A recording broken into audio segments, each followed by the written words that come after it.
channel saya dengan mata kuliah komunikasi pada pasien dengan masalah fisik dan gangguan jiwa.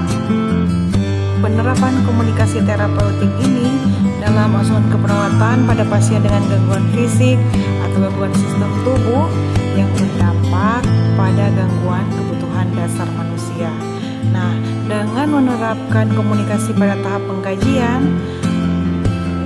dengan tahapan pola komunikasi diharapkan dapat membantu mengurangi gejala pada pasien dengan kecemasan atau menerapkan komunikasi pada perencanaan pada tahapan pengkajian, diagnosis, perencanaan dan implementasi.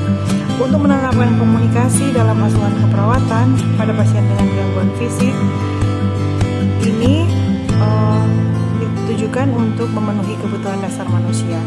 Nah, pada gangguan kejiwaan juga harus menggunakan strategi pemenuhan atau pelaksanaan komunikasi pada setiap tahap proses keperawatan.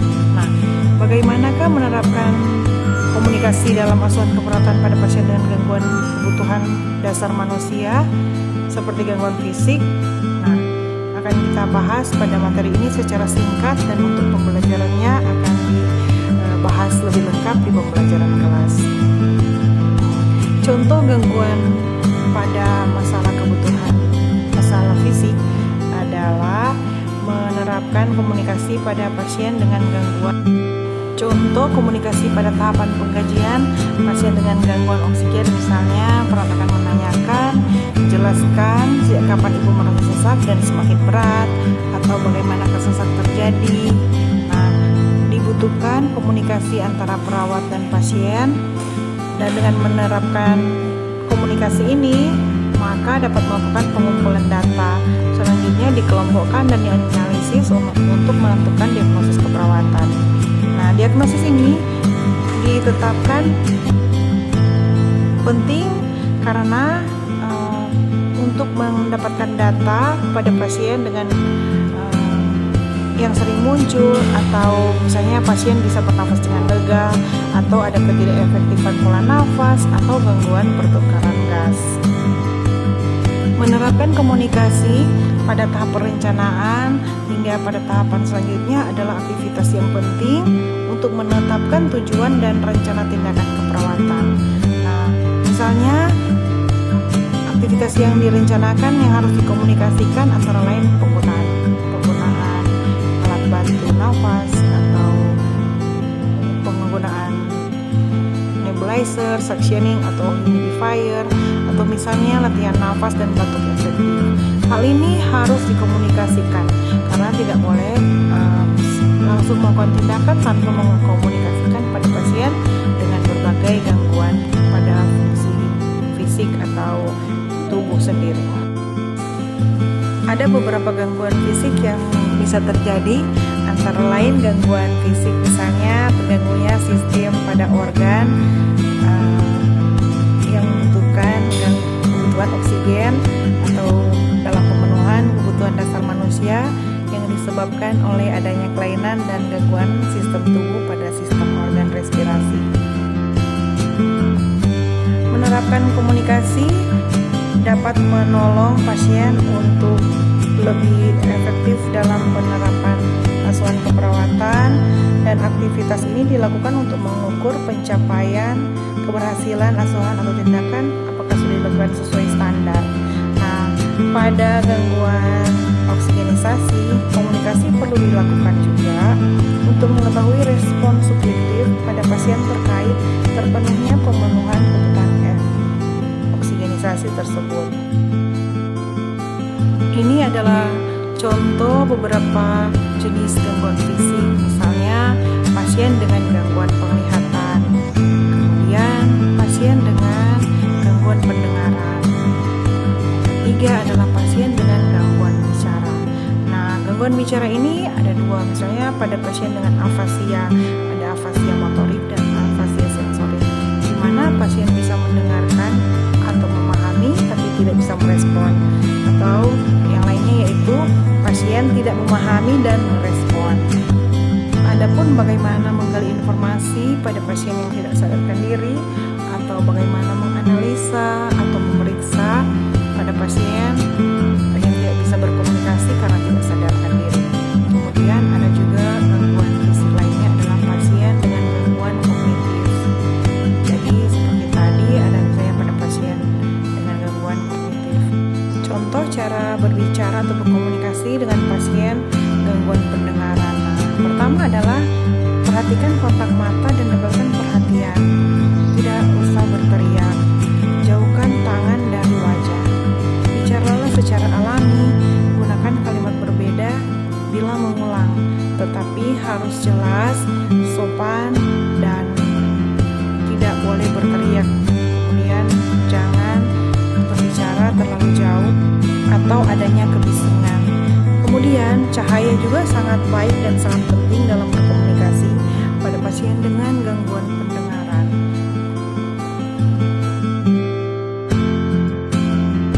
Bagaimana kita menjaga agar kesehatan fisik tadi dan mental menjadi sehat? Pertama adalah olahraga teratur, yaitu 1 minggu 2 kali. Kemudian makan dan tidur yang cukup. Kemudian meditasi, ibadah atau berdoa. Yang keempat adalah menulis jurnal. Menurut penelitian bahwa orang yang menulis jurnal lebih mudah mengingat dan lebih mudah mengenang kembali atau memeriksa kembali hal-hal yang perlu diperbaiki atau dianalisa lagi atau membuat perubahan ke arah yang lebih baik ke depannya. Kemudian yang juga penting yaitu terhubung dengan orang-orang yang tersayang. Terima kasih teman-teman yang tetap setia menonton channel saya. Semoga tetap terus terhubung dengan orang-orang yang tersayang. Jangan lupa untuk subscribe, like, dan share. Kemudian pada pembahasan kelas kita juga akan mempelajari tentang hambatan komunikasi pada pasien dengan gangguan jiwa. Nah, pada gangguan jiwa juga harus kita kenali apakah ini pasien dengan gangguan jenis apa, misalnya mereka dengan inkoherensi atau kecemasan. Kemudian juga harus diperhatikan penampilan perawat atau suara ribut sehingga dapat berkomunikasi dengan pasien dengan gangguan jiwa. Juga termasuk mempelajari tentang emosional keluarga sehingga komunikasi terapeutik tidak terhambat.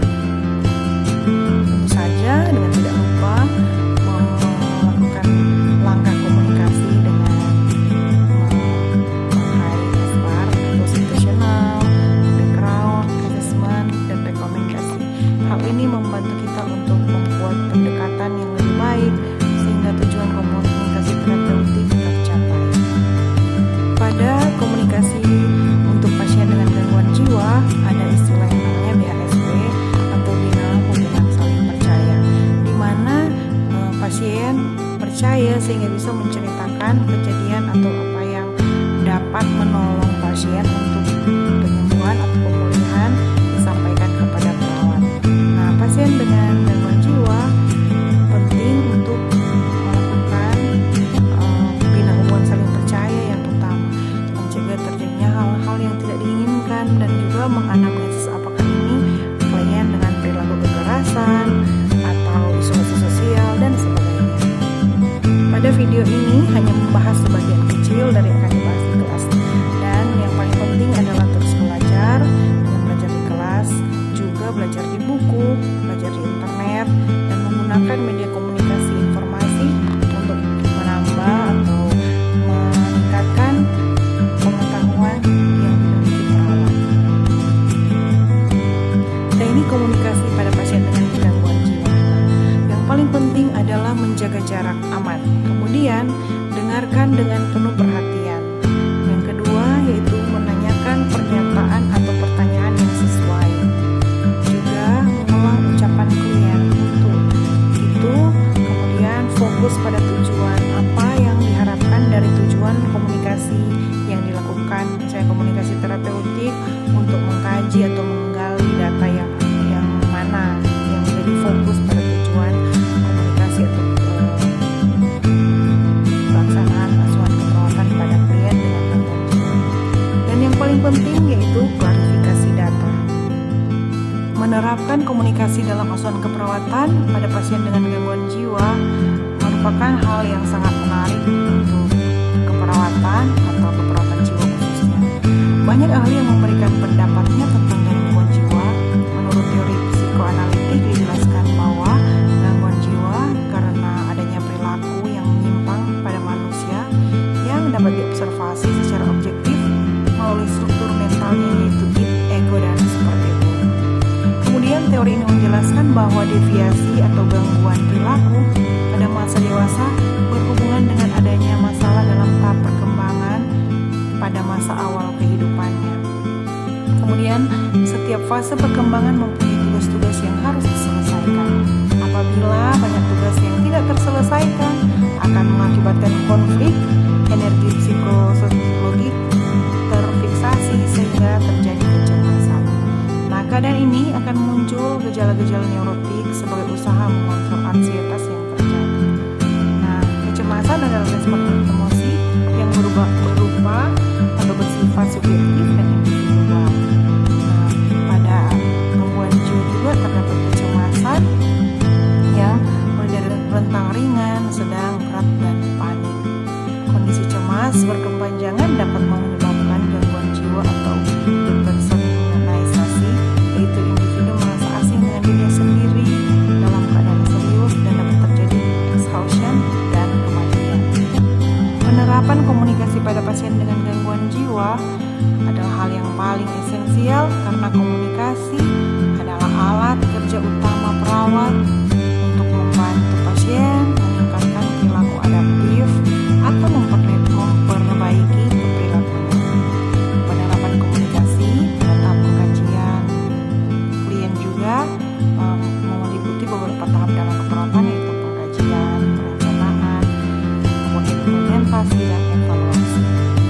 Nah, demikianlah video singkat kita untuk materi pembelajaran secara singkat dan akan kita bahas kembali di kelas untuk pembahasan lebih lengkap. Dan tetap semangat, jayalah selalu Indonesia, majulah motor riwayah, berkembang terus channel belajar ini agar supaya dapat meningkatkan